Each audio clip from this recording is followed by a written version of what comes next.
So, welcome to another episode of Building Wealth and Mental Health. We have a special guest today. Her name is Linzy Bonham, and she has a unique background. She's traditionally trained as a social worker, and now she's transitioning to helping therapists with money. So, she's not only going to provide how to transition to another career, but she's also going to show what is the benefits of being financially secure as a therapist. So, please listen up because I think this will be a fun episode.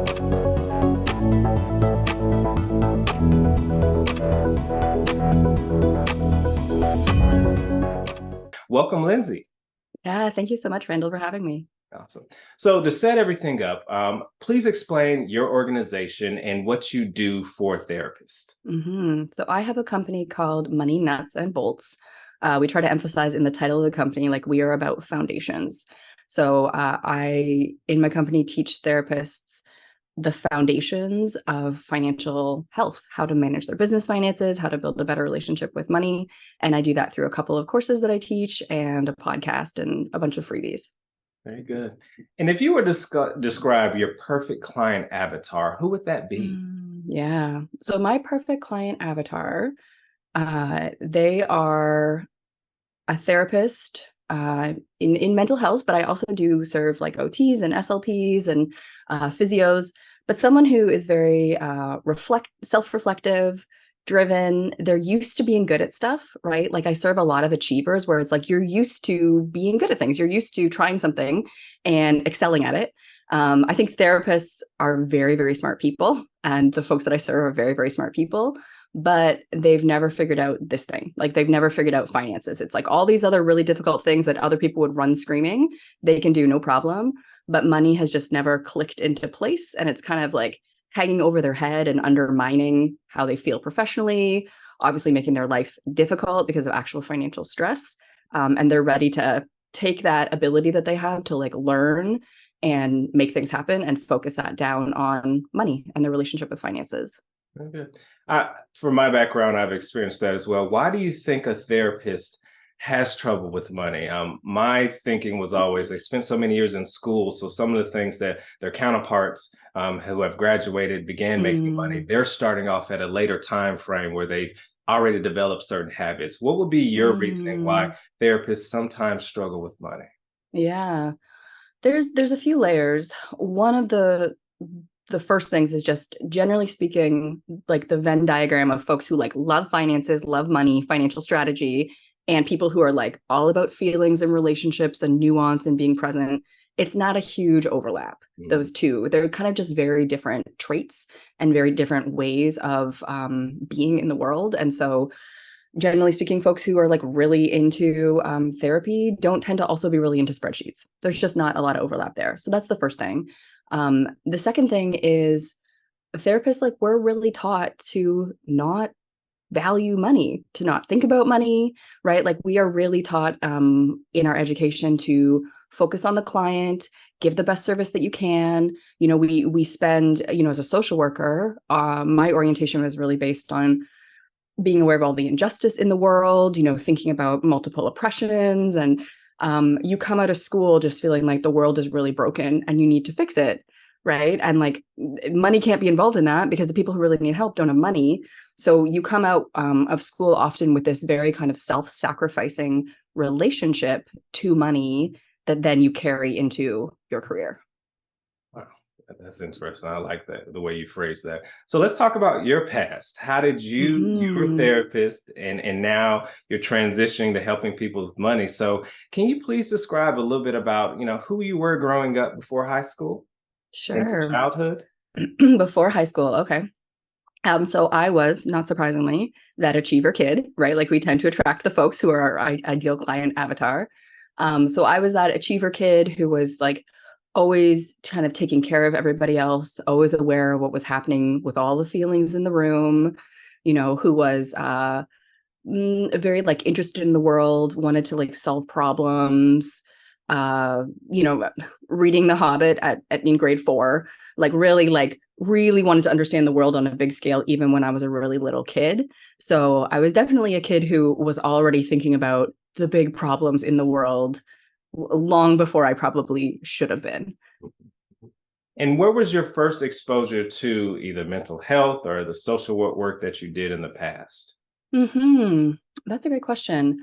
My first exposure to mental health was actually I worked for a nonprofit organization and I stepped into that role as the administrator. So I was like, I'm really good at spreadsheets. I'm good at making things organized. I will support an organization and make it like run along, tickety boo. And they were like, part of our admin role is you also have to run a helpline. And I was like, Okay. Very weird. This is the thing with these tiny nonprofits, right? It's like all the jobs are really multiple jobs crammed together. So I stepped into this role, not planning to, of running a helpline alongside doing this administrative work. And I loved it, right? Like before that, I'd been planning to stay in community organizing. Like I went to school and studied cultural studies, thinking about the problems of the world. I was like, I'm going to work for nonprofits. I'm going to make things happen on like a policy kind of level.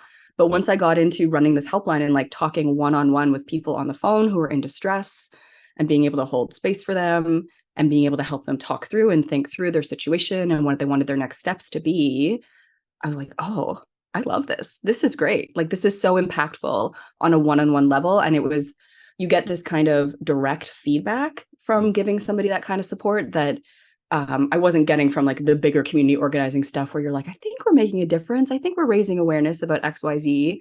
But this just felt so direct and so impactful. Very good. So you're let's take it back. So you're in high school, and now you have to think about college.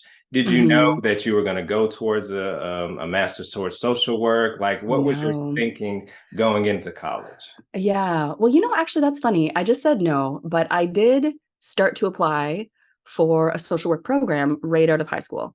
Hmm. So there was one social work program. I guess it was a Bachelor of Social Work. So you could go and right from high school. And I started the application process. And I remember my mom discouraging me. She was like, that work is really hard. You're young. Like, is this really what you want to be doing with your life? And I was like, I don't know. And I never finished the application process. Hmm. I ended up completing a different application instead, and went into cultural studies, women's studies, kind of again, these like social justice issues, and kind of shelved the social work and almost forgot about it, really. And then it came back for me later. So it's certainly when I was thinking about my career, social work, I thought about it for a minute and then I was like, no, that's too hard. That's too heavy. And I tried to take a different path instead. So where do you think your heart comes from for social injustices, things that happen Mm. in our environment that are unfair or unbalanced? Where does that passion come from?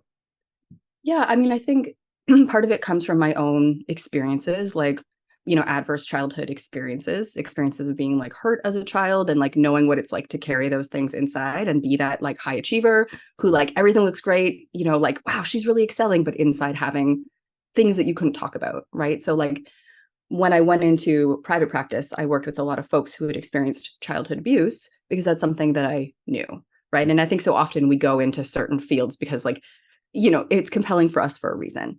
So Mhm. that was part of it is like I knew how having even one or two adverse experiences, traumatic experiences as a kid changes you, right? Mhm. Like you carry that around inside. And even if nobody sees it, it changes the way you experience the world. So I had that like personal lived experience and then like the knock on effects of that, throughout my teens and into my adult life.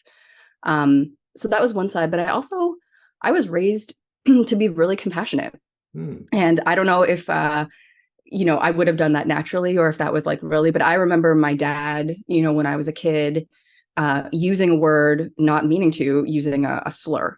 I was telling him the name of a game we were playing at school. I was like, oh, this is the game. We throw a ball against the wall. And I told him the name of the game and he was like, no, no, no, no, no, no, you never say that word. And he explained to me about homophobia and the history of this word that I had used, having no idea what it meant. And really, like, he sat me down and wanted me to understand, like, no, we don't say these things. And this is why there's people in the world who are persecuted. And like, it's interesting because my dad was like a very much like a working class guy, Mhm. comes from this kind of like rough and tumble, like mechanic family, but he has such a soft heart.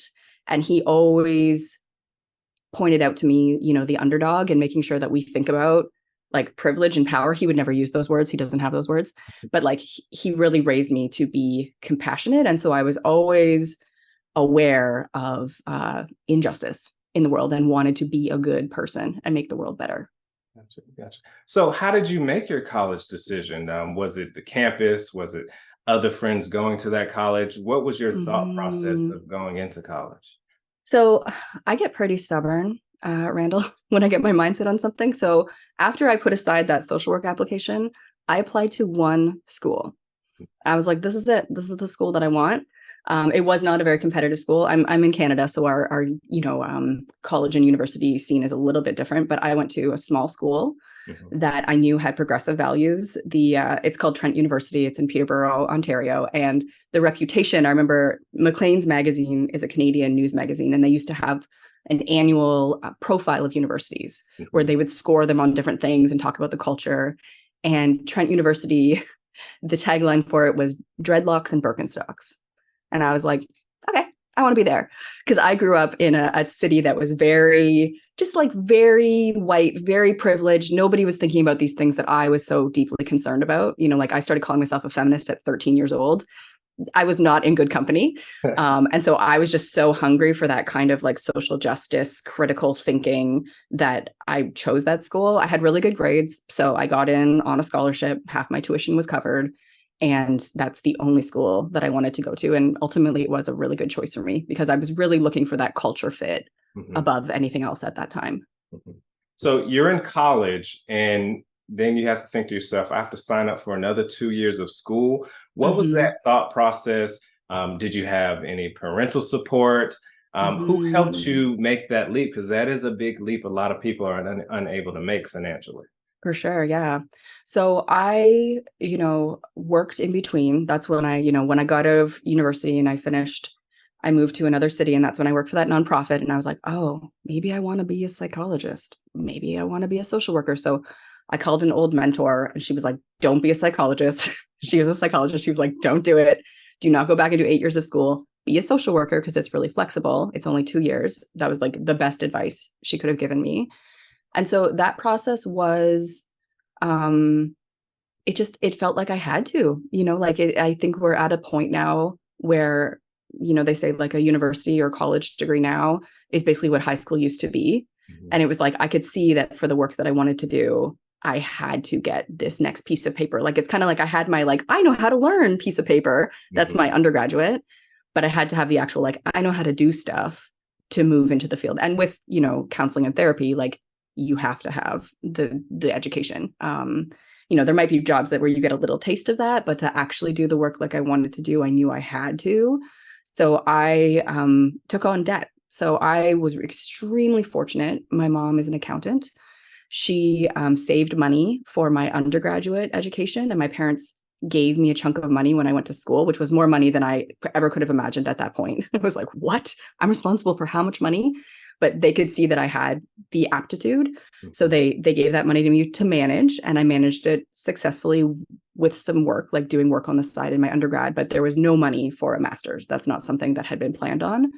So I took on student debt to do that and worked and just kind of decided, this is the price that I'm going to have to pay to go into the career that I want.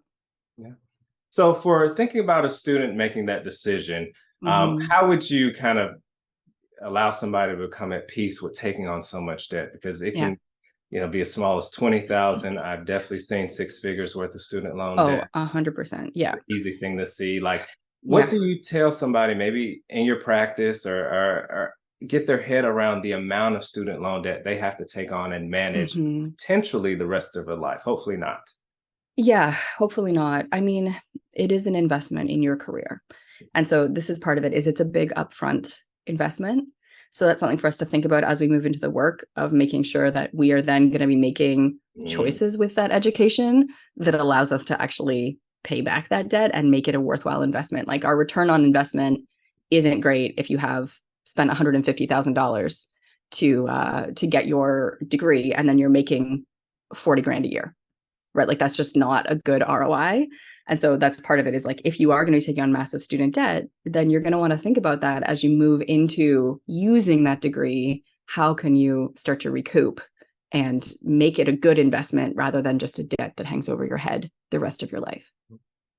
Can you describe after you've completed your master's program, is there a licensure process in Canada? Is there anything you have to do before you fully practice? Not for social work. So there are for certain types of therapy designations, but with social work in Canada, it's the like you can do anything degree. So there is no licensure process. It's like you do your 2 years. It's a very practicum based experience. So I had two different placements while I was in school. But then it's like at that point you could go into child welfare, you could work at a hospital, you could be a therapist, like you could work at a school. So there is no actual licensure process after that. It's like you're just a social worker. And there's lots that we could say about that, positive and negative. But yeah, once I had that MSW, then I was ready to practice. Any advice for somebody thinking about the different practicums they have to do, utilize? Was there an experience that was special to you? hmm I mean, I really fought to have a practicum in my city, which was a little bit challenging because I live in a small city and my university was based in a different city. So, lots of people were getting placements, in the city the university was in, but I was like, I want to actually build connections in the city that I plan to live in. So I really pushed to get a practicum here, which literally immediately paid off for me. Like I had um, two jobs that I got out of the one practicum that I did and a job offer out of the other practicum that I did. And I started my career with a network of connections of folks that I'd worked with closely. So I was already known in the community, you know, as I started practicing. I already had all those relationships, which I think was extremely valuable. And I was very intentional to make sure that that happened. During your undergraduate and graduate years, when did you understand what the earning potential of your career path was, and how did you feel about that? Mm. I my undergraduate years were still kind of like what am I going to do? But the nonprofit sector is not known for being a well-paying sector. So I certainly had this resignation coming into my career at first with thinking about being in community development and then thinking about being in social work, where I was like, I'm just not going to make a lot of money. I remember thinking maybe at some point I'll make 50 grand a year. That would be really nice. That was like my goal. The bar was so low because I was looking at the people around me and they were just making so little money. Like the agency that I started at was a violence against women and sexual assault agency. So working with folks who are really marginalized, it was like government funded. And the women that I was working with who were extremely experienced, had been doing this work for 10 or 15 years, were making $45,000 a year. That was like the top. They were at the top of the earning brackets. So it was like pretty bleak. And I had just kind of resigned myself to be like, well, I'm just going to have to learn how to live well without a lot of money. So help us illustrate that, especially in Canadian terms. Making Mm-hmm. $45,000, what type of apartment or house do you have? What type of car do you drive? Like, what are some of the luxuries you can experience making that amount of money? Because that's what, when you learn that salary amount, that's what you got to Mm-hmm. think through. Well, and this is the thing. So that was 10 years ago when I started practicing. At that time, for $45,000 a year, you could still have like a one-bedroom apartment. You could have a used car. Like, I personally have a philosophy of driving cars into the ground. That's something that, I will continue to do regardless of how much I make. But it's like, like I had a car that had a literal hole in the gas tank at one point. And I was like, okay, we might actually explode. It's time to get rid of this car. But it's like you're going to drive a used vehicle, and you would be able to do like go out to dinner like once in a while, but it's going to be tight. That was 10 years ago. Now in Canada, we have exploding rental prices. And what I used to pay for rent, for one apartment that I can think of, the rent has nearly doubled over those 10 years. Yeah. So now, if you were making $45,000 a year, you would barely be able to afford a one-bedroom apartment as a single person. Like you would be living hand to mouth, paycheck to paycheck. And potentially like there's lots of stories now in the Canadian media about people who are making 70 grand or 90 grand a year who cannot afford to live in big cities because their rent eats 80% of their paycheck. Yeah, and that's the challenge of, like you mentioned, working in the nonprofit sector. There are those Yes. sacrifices, uh, Yes. and that's a tough thing to balance. So, Yeah.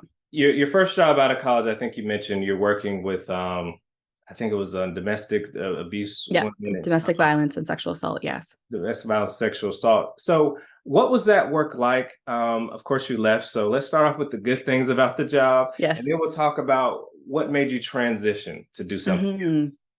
So the good things about the job is the work was extremely impactful, right? Like I was supporting women sometimes who were in active danger and helping them to make safety plans, connect with the police, think through decisions that would keep them safe.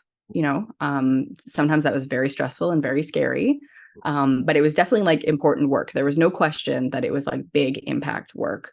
And also I got to build beautiful relationships with people who otherwise would not have had access to service. So in this case, it was a fully funded agency. Services were free. We did have some folks come in the door who certainly could afford to pay for private therapy. But we also had people that I worked with who were on disability or on welfare, Ontario Works. And so those people literally would not be able to access basically any private therapy at all because already they're like poverty, just total poverty. So I was able to support those folks, build really like lovely relationships, therapeutic relationships with people, support them in their growth. Like definitely when I got into the work, I was like, this is the work for me. Like this is such powerful work. I was very natural at it. It came easily to me. I built really good relationships and I saw people make tremendous change in their lives and do tremendous healing, like really brave turning inward and making big changes in their life, which was extremely meaningful. There was no question that the work was very, very meaningful. And so the work is meaningful. You're building these connections, but for some reason you had an itch to go someplace else. What triggered that? Yeah, well, how long do you have?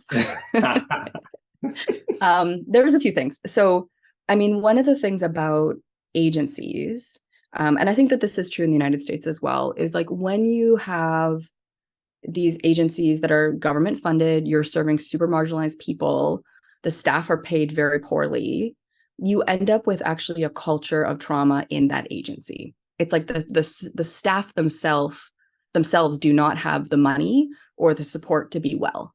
Wow. So it was a very toxic workplace. I think through no specific fault of the women who worked there, but because of structural situations where it's like these women themselves are barely making enough to be able to save for their future. They're financially precarious because they're making at the most $45,000 a year. Some of them are single parents, so they're like raising kids, on that. Many of those women also came out of domestic violence situations or themselves were sexually abused as children. Again, we tend to go into work that has like personal resonance for us. And so it was a really toxic workplace. There was like a lot of bullying, a lot of just like gossip and meanness. And I don't like mean. I really don't like mean. That continues to be a policy in my life. And it was a really hard place to feel well, to be well, or to feel supported because there was just a lot of negativity between the staff for lots of reasons that were not personal. So that was one factor. Another factor was the money, where it was like, what is my future? Making this little money. And just feeling like I was in this like little box that I could not see myself being happy or actually being well and living the life that I wanted to live, staying in that structure. Okay. And now this may be above both our pay grades, but what would you advise to change that aspect of the nonprofit sector, the sector working with, let's say, extreme cultural turbulence? What would you advise so that environment's not toxic? Because you're on the outside now, you can reflect and think back, or is that just how things are? Well, I think there's a couple things. I mean, money, right? Like those women doing that work were doing really hard work, really high stakes work. They should have been making at least 60 or 70K a year, right? At that time, it should be higher now, right? Like I think that the work that therapists do, the work that social workers do, and some of these folks were qualified social workers, some had been grandfathered into the role, but it is really impactful, high stakes work. And I think because it's mostly women in that profession, we get paid so much less than people who are doing comparative work in other areas, right? And so that's a big factor. Like if those women were making more money so that they could afford to pay for their own therapy, so that they felt financially secure, so they could see themselves showing up as a parent they wanted to show up as because they have the resources for their kids, like it just has such a ripple effect when people are financially stressed. Yeah. So that would be one piece. And then I think the second piece would be giving more actual supervision and mental health support to the women on the team, again, recognizing the severity of the work that they're doing. And that should not be like in-house talking to your manager who also writes your, like your performance reviews. That's not clinical supervision. You need somebody partial who you can talk to and like get full support and be completely honest without worry about repercussions for your job. And everybody needs access to that. Everybody needs good supervision to be a good counselor or therapist. And in those agencies, that is not provided. Wow. I didn't think about that. That's a great idea of providing counsel services for the therapist and also Mm-hmm. maybe like child support services as far as daycare. That Yeah, possibly should be wrote into the grant if I have people doing this job. Therefore, absolutely. these people, knowing what we're going Yes, to pay them, should have these extra support items. absolutely. And, in this case, in this agency, we're talking about women. Mhm. Women tend to be the primary parents, Yes. of their kids, if not solo parents, as many of these women were. They tend to be taking care of other family members. Like they're the person who's carrying everything. And like they need to be well supported if you want them to do this hard work and be well. Yeah. Yeah. So instead of 50 hours, it probably should be 30. Five Yes. hours for counseling, and then, Yes. Yes. a lot of flex time. I agree. Yes, exactly. Okay, so tell me the story of how you made the transition. Did you, Hmm. flip on a light switch and now I'm in business Sure. for myself? Explain the thinking of I want to do this. I'm thinking about doing this. I'm preparing, and now I'm doing this. Kind of follow that Hmm. progression. Yes. So I like the jump off a cliff method of making change.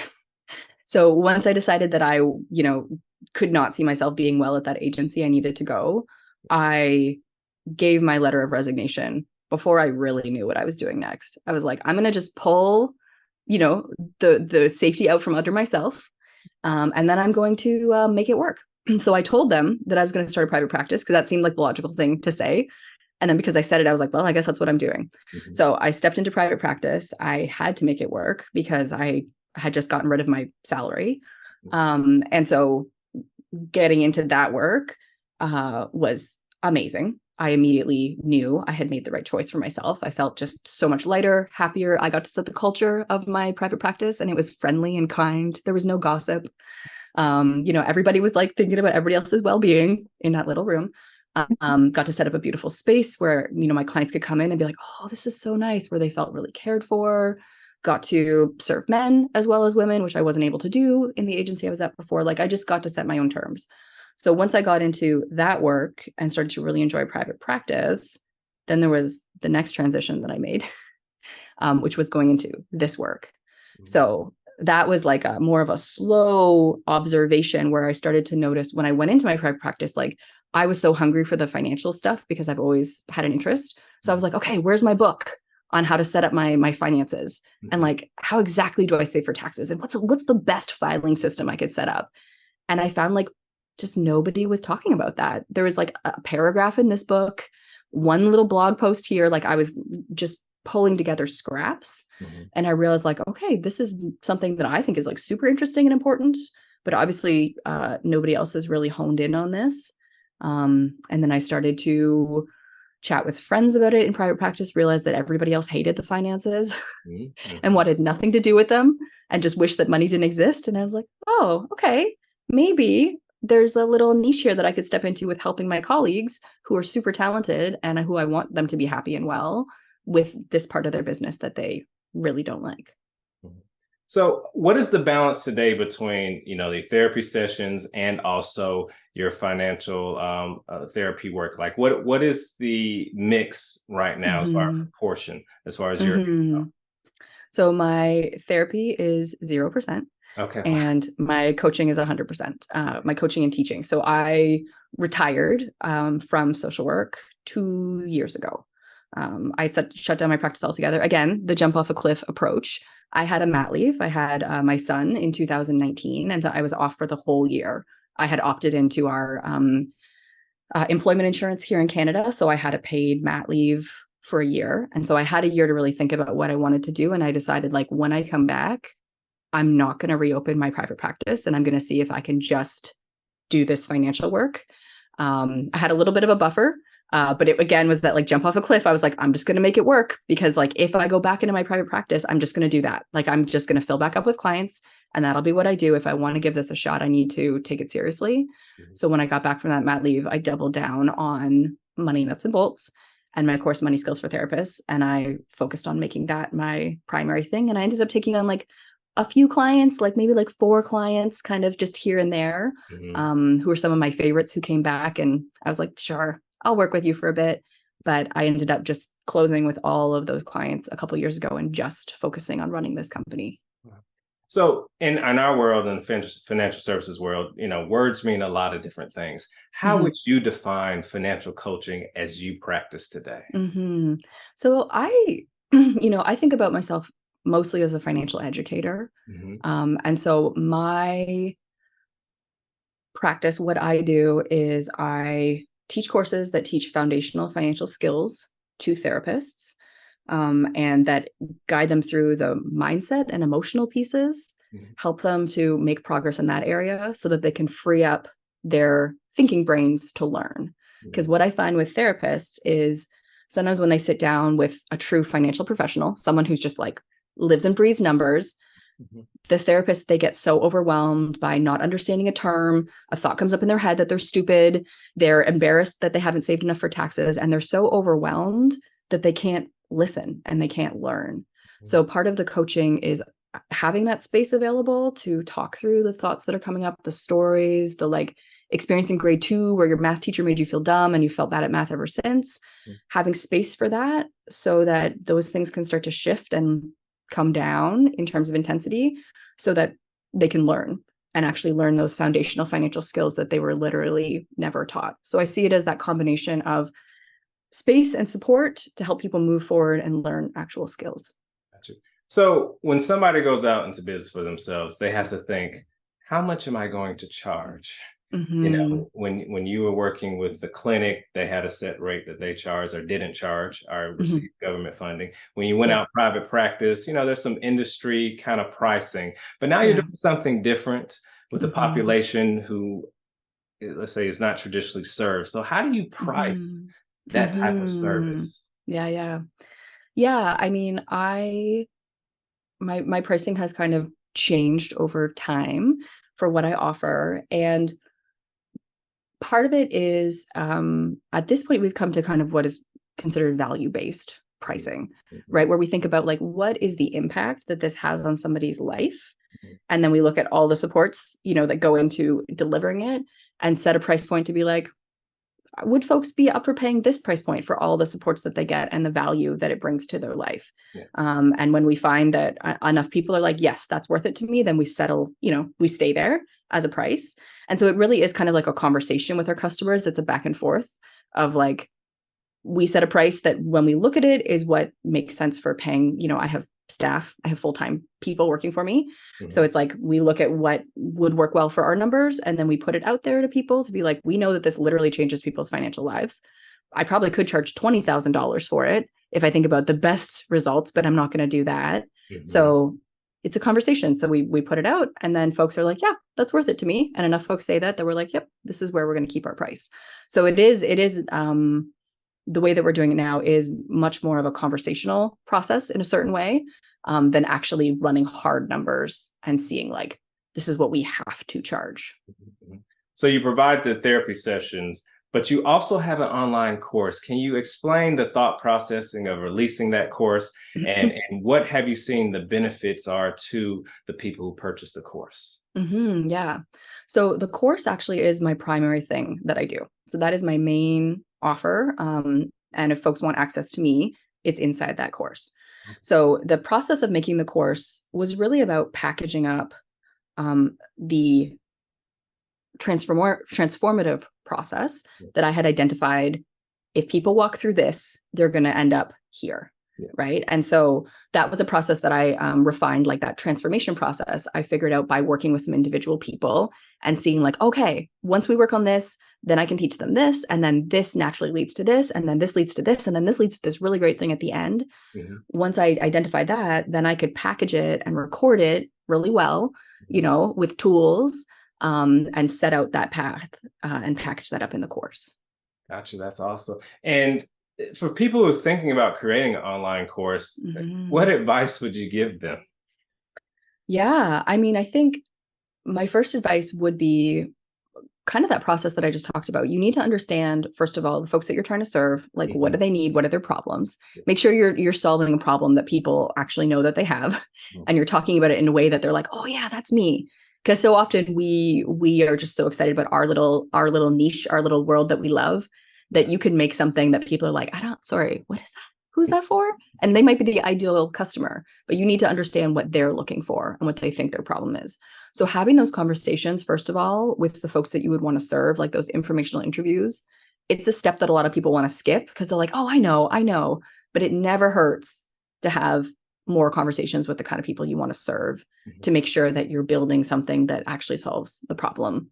And you know what problem they think that they have, which Mhm. you might think it's different, but you need to understand that. So once you have that information, then I would say my advice always, this is a bit controversial, but like look at selling it first and build it later. Ah, So many people spend so much time building something yeah. that they don't have any evidence that people actually want. Hmm. And then they package something up and then it's like ta-da, but nobody's interested, nobody's there. Part of a course is you want to make sure that you actually have folks to serve. And so again, jump off a cliff approach, just like do or die, make it happen. But when I built this course, Money Skills for Therapists, which I'm still teaching 5 years later, I sold it first. I built a little list and I said, I'm gonna pilot this course. It's gonna be a beta course. I'm gonna charge way less for this course than it will be eventually. It's going to help you figure out these basic things. Who's in? And I got maybe 8 people who signed up for that course. And then I built it for them as we went. So I knew the general path I wanted to walk them down, but by building it as I was teaching it, their language that they were using on the calls with me got into it. I knew exactly what the next logical step was because I would get off a call and be like, okay, now that they're here, the next step is definitely this, but I'm also going to add this thing that I didn't even think about based on the conversation that we just had. So you can build something that people actually want and that makes sense for them when you basically kind of build it with them. Are there times that you miss the therapy sessions? Because this is different. This is Mm-hmm. almost IT, definitely Mm, heavy on marketing and promotion. yes, yes. Uh, how are you balancing out? Well, this is why I spent so many years at school learning, and then this Mm-hmm. other thing. This is different. I enjoy it, but it's different. So how are you Yeah. balancing that? Well, I don't miss therapy at this point. It might be something that I miss later. And the beautiful thing about therapy is I can do it when I'm 70 years old. Right. And so it's like a career that has longevity. But the way that I coach and the relationships that I build with my students, especially, I also have a second course called Money Skills for Group Practice Owners. So that's a much more advanced course for people who've built out a group where I teach more advanced skills, but I'm also teaching financial leadership, like business leadership. And I build real relationships with my students. So I still very much get that sense of like knowing somebody, appreciating all the cool things about them, be able to have impactful coaching conversations with them. But rather than going into that like deep, deep, dark place that I used to live with people, like I was a trauma therapist. I went into the darkness with folks and sat there with them. Mhm. Rather than sitting with them in their pain and changing it, I get to help them move forward and make changes in their life. And I get to say, this piece here, that's going to be a beautiful gem to work on in therapy. Let's talk about helping you move through this next piece so that you can like get your caught up on your tax bill, Mhm. right? Like right now, just where I am in my career, being able to use the skills that I have, but apply them to just helping therapists be well financially is very satisfying for me. Yeah, very. All right. So let's do this. Let's go through a list of golden nuggets that I have a Mm, couple questions that I've heard, therapists ask. And I was wondering if you could provide some insights on that. I think for that'd be sure. cool. So Yeah. let's go with this question. I want to eat out so many times. I want to go on vacation, but I just don't make enough. How Mm-hmm. am I supposed to do this thing that I've always dreamed and I think is necessary? What do they call it? Self-care. What do you give that therapist who asks that question? Yes. So, I mean, there's two things that come to mind right away. When I think about finances, I always think in very simple terms about two levers when there's a trouble like this, right? So it's like one lever is income, you can make more, or the other one is expenses, you can spend less, right? And so depending on somebody's situation, probably one of those levers is the solution, right? And so for therapists, for instance, many therapists who are working, say, full time at an agency or at a hospital, it can be really illuminating to do just a little bit of math on what happened if I just see 3 clients a week and I charge 150 a session. What does that do for me financially? Because now, especially in the age of post COVID, online therapy is so common now. A few years ago, nobody was doing it. Nobody was doing it. I would do it occasionally with my clients, and it felt like, am I allowed to do this? Is this weird? Now everybody does it, which means it's very cheap and easy now to start a private practice, right? You can like just set up a nice background behind yourself or just like clean your kids' junk out of the way, right? Get on some calls, like put out your Psychology Today profile, get on calls with clients 3 days a week, or sorry, 3 sessions a week, Correct. 150 each. That's like 450 of income. Multiply that by 4, right? We're looking immediately at like $1,800 a month of revenue, right? Take off some taxes, take off like your Zoom account and whatever. But if you are just running a tiny on the side private practice, that can actually be very lucrative, especially if all your professional development and stuff you're already doing through your main job. So that's one thing. That's a way to like very quickly make more money. I think therapists, we often undervalue what we offer, and we don't realize how quickly we can make, a couple $1,000s more a month by just doing what we do a few more hours a week. So that's the first thing. If that's not possible, because like that therapist is like, I'm already so exhausted from work, there's no way I'm doing more work, which is totally legit. Then we get into that piece about, strategy, like expenses, right? So are there things you're spending money on that don't really have much impact on you? I always think about the meaning of money, right? That's a big part of the work that I do with people, is like, what are the best things that money can bring into your life? What are the things you're spending money on that don't actually make your life better? Right. And maybe you're just kind of keeping up with the Joneses. Maybe there's habitual expenses that you don't even think about anymore. Like you shop at a higher end grocery store because you always kind of have. But if you switch the grocery store across the street that literally has the same products, you're going to be saving $200 a month. There's like, 2 nice meals out right there. Right. And so there's that kind of looking at your spending and being with your spending and noticing where is there opportunity. But then also, there's just like that strategy of like, if this is really important to you, putting aside money. Vacation, like I actually have a free opt-in, 6 simple steps to 6 weeks vacation. And it teaches you just the strategy of like, okay, if I want to go away this many weeks this year, if I'm not going to be working those weeks and I want to save this much, this is how much I put aside every week to my vacation fund. Like when we prioritize it, the money can appear. Right. But often we kind of want those things, but we're not taking the action to make them happen. So there's a little buffet there for folks, depending on your situation. One of those things will be a good fit for you. Yeah, very good. What about the therapist that says, I want to go out on my own? I want to make more money because the current job I have doesn't compensate me what I would like. How do I prepare to do that? Yeah. So, preparing to do that, some people like to do that overlap method, right? Where you can start seeing clients and building your reputation before you leave your full-time job.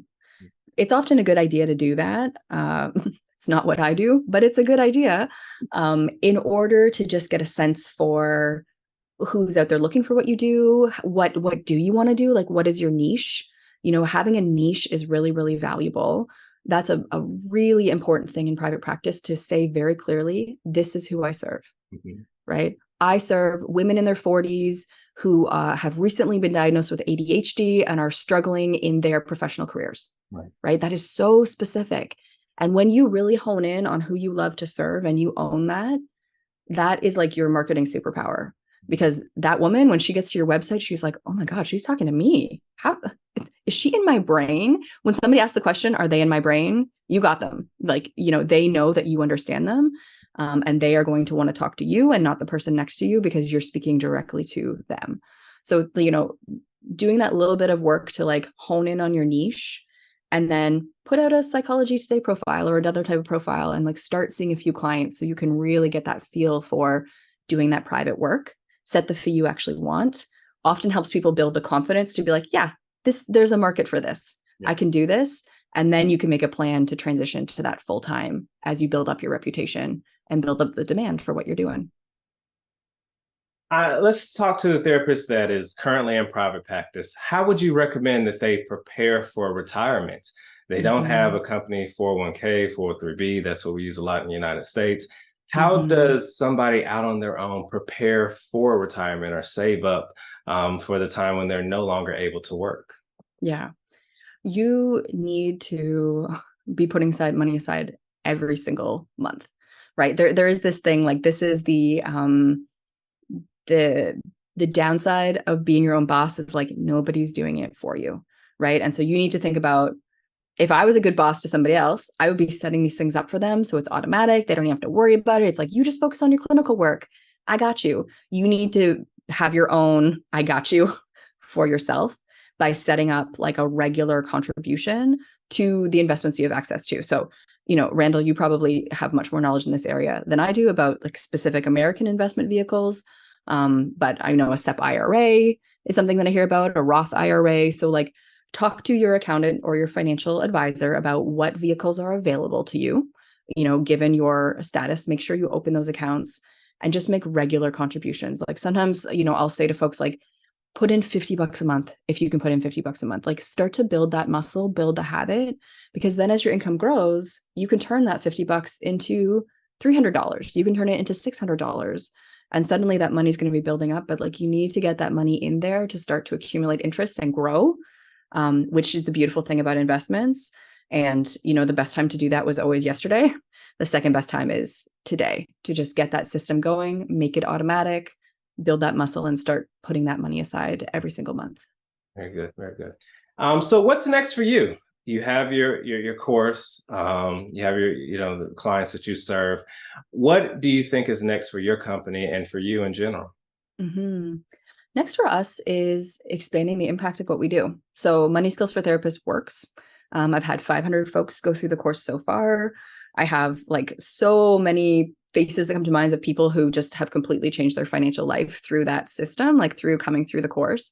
And so one of the great things about have something that works is like, I don't need to go make a bunch of new stuff. It's like, I need to reach out and find the folks who are going to be a good fit for that course and get them into the course, right? Like, expanding our reach and expanding our impact. Like, I want thousands of therapists to go through Money Skills for Therapists, right? And so that is really what's next for us, is getting my face out there, having folks know my name, showing up places where I haven't shown up before so that people know that this course exists. And if you are a therapist who is used to being good at things, and you're an achiever and yet money has never worked for you, like, come do Money Skills for Therapists, turn your brilliance on this part of your life, and you're going to change your entire relationship with money and your whole financial future. And so that's what we're doing, is we're just going to be looking at expanding our reach and getting more and more therapists, the goodness of Money Skills for Therapists. Love that. I love that. What would be an advice you would give somebody? Let's say somebody's listening in and says, Linzy, I want to do exactly what you do. What advice would you give them? Yeah, like if they're looking to step into kind of like the coaching, teaching, consulting world, yeah, I would say own your gifts. It's really a vague thing, but really own what you love and start to talk about that thing and figure out how to talk about that thing and like build an audience around that thing. So when I launched my first course, my email list, I can't remember now because it was, it's been a minute, but it was like somewhere between 300 and 600 people. And the way that I built that list is I took a program with a couple other like therapist, coach type people. And I got to know them. I built a relationship with them. I got onto one of their podcasts. When I was on the podcast, I was like, hey, I built this guide that teaches you this. You can opt in by going here. And just off of like that little bit of exposure from literally one person who had an audience and believed in what I was doing, I built that little email list. And that building that email list allowed me to launch the first version of the course, which is 80% of the same material that is in that course today. right? Like that, I really built something that worked from the beginning, and now I get to tweak it and modify it and add to it.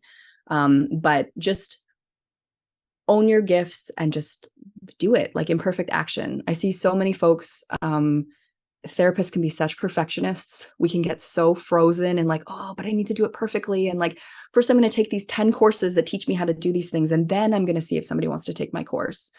And my suggestion is just do it. Take imperfect action, put out an email launch. If it flops and nobody buys, try to do it differently. Talk to people who didn't buy, figure out why, like take action. And then you're actually going to get the information that you need to build the business that you want. I love it. I love the space that you're in. I love that who you're serving and how you're serving them. I think it's a need. I see it every day. And I think it's an amazing thing. If Linzy, if somebody wanted to reach out to you, wanted to utilize your services, how do you recommend they do that? Yeah. So you can go to our website, moneynutsandbolts.com. That's the name of my company. If you're interested in Money Skills for Therapists, you will see a tab on the website that says Money Skills for Therapists. You can click on that to learn about the course. There's a masterclass there that you can watch to get a feel for me, what I teach, learn about everything that's in the course. And that is also your way to get an invite into the course. And so if you're interested in Money Skills for Therapists, go to moneynutsandbolts.com. And there's also a bunch of other great freebies on there to get you started with taxes and paying yourself a regular salary and all sorts of very practical financial pieces to get folks started.